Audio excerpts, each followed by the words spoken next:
Howdy SEO Mouse fans, and welcome to another edition of Whiteboard Friday. This week, we're talking about tools and tactics to test your product and marketing before you launch it, before you invest in it.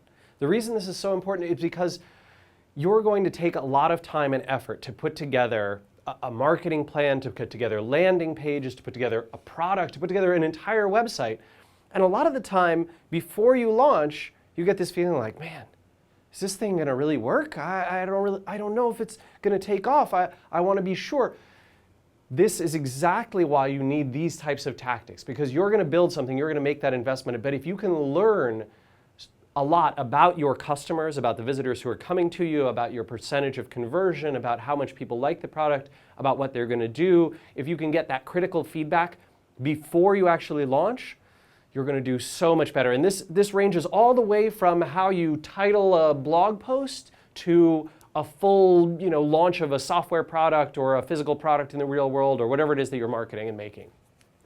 So number one, this is very, very common, but a lot of people still don't use it, which is before you invest in all of the organic inbound marketing channels, right? Things like SEO and social media and content marketing and doing press outreach and outreach to bloggers and all this stuff.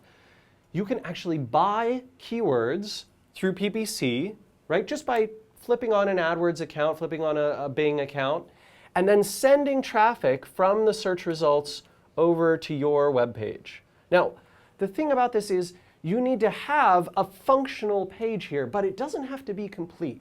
What you really want to understand is you want to understand how interested are these visitors in my potential product.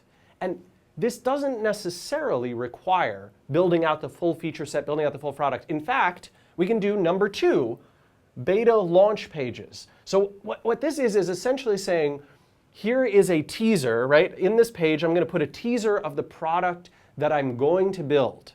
But it's not yet ready. I will build it soon, or I'll have it launched soon. Sign up to get the email invitation and maybe leave us some feedback about the wireframes or the comp screens that we've shown here, or ask them 2 or 3 survey questions on this beta sign up page. You could embed something from Google. You could embed a SurveyMonkey survey. The Google hosted apps has got a survey that you can embed on web pages. Whatever it is, you can get that feedback by buying traffic to this page or earning it and building out merely a launch page that says, yes, I will build this in the future. And if you get that feedback that's basically, boy, we got 1,200 visitors to the page and only 6 of them filled out that they wanted the email and the rest bounce. There's something wrong with this. There's something wrong with the product. There's something wrong with how the page is selling the product. People are not excited about it. The people you thought would be most interested in this, the ones who are searching for exactly what you're trying to build, are not interested, and that's a really bad sign. But knowing that before you invest all that engineering effort and architecting effort and production effort in the launch is so much better than launching blind.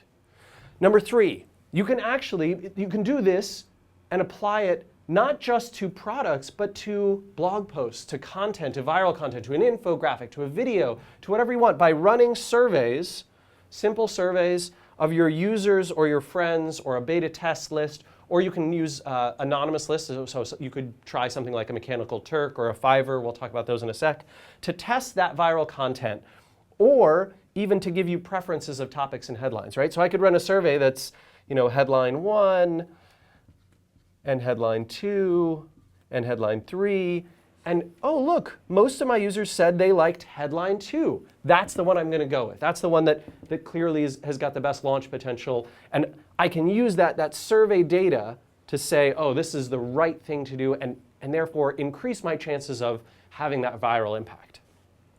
Number 4, the final one here, there are some great tools that you can use to get this testing up front. And this is not just testing necessarily for a headline or for an app, but to test landing pages and their performance, to test a marketing campaign or a message, even to test the usability of websites. And I'd urge you to give these a try. So Feedback Army, this is something that SEO Miles' own Joanna Lord likes a lot. 5-second test. You can buy users on Fiverr to perform more complicated tasks. This is $5 a task, but a lot of people will volunteer their time, and you can certainly put up ads saying, hey, for $5 I want you to go run through this whole app and give me all these feedback pieces. And for $50, you can get 10 people giving you serious, intensive feedback. Silverback app, there's a few other ones that'll let you do this as well. Now, the process here is less about which specific tool you use and what you use it for, and more the idea. What I want you to take away from this is that you don't have to do the full launch to get feedback and know how things are going to perform. You can do early upfront testing, make something people want, and then see it perform in the wild in a wonderful, wonderful way. All right, everyone, thanks for joining me for this edition of Whiteboard Friday. See you again next week.